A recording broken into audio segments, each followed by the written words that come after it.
My memory is from the 90s, and it's a quote, it's about the building.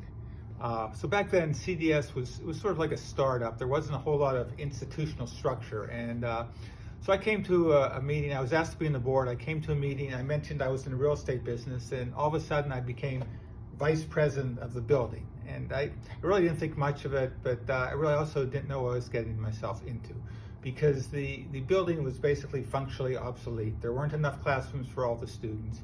And we had a multi-purpose room, which actually was used as a gym, a classroom, an auditorium, and a lunchroom. And the staff spent most of their day moving chairs around the multi-purpose room. So we didn't know what to do. At one point, we decided we were going to put trailers in the back on the field.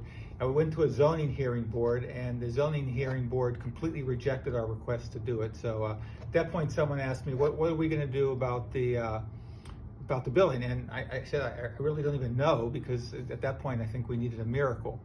So maybe several months later, we found out that the Federation had purchased the building, and purchased the St. Philomena's building. It was going to provide us with $3 million to renovate the building. And we figured it was going to take us around a year to do the renovation, though we were interrupted in the middle of the renovation by a remake of the movie, the Sharon Stone movie, Diabolique. Which we received money to let them use the building. Anyhow, joining me on my first trip to the building was Chuck Perlow, who was the president of the JEI, Skip Grinberg, who was the executive director, and Natalie Berman, who was the head of the school.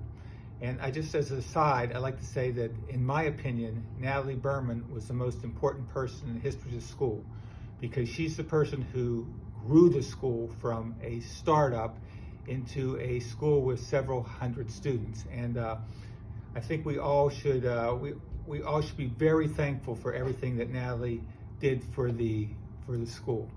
So back to the building. When we came into the building, it was dark, it was dank, it was dirty.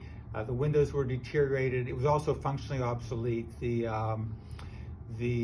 classrooms were too large. There was a gym on the 4th floor. The floor was an undulating floor, which needed to be fixed. You couldn't get to the floor unless you walked up the 4 flights of stairs. There was no elevator. There was a rectory. There was a convent. Those were completely unusable, so we had to convert those into offices. So anyhow, as the four of us looked at each other, we realized that we really had a diamond in the rough, a gem of a building. And we realized that the miracle had really happened, because now we had a building which could turn into a wonderful school. Thank you.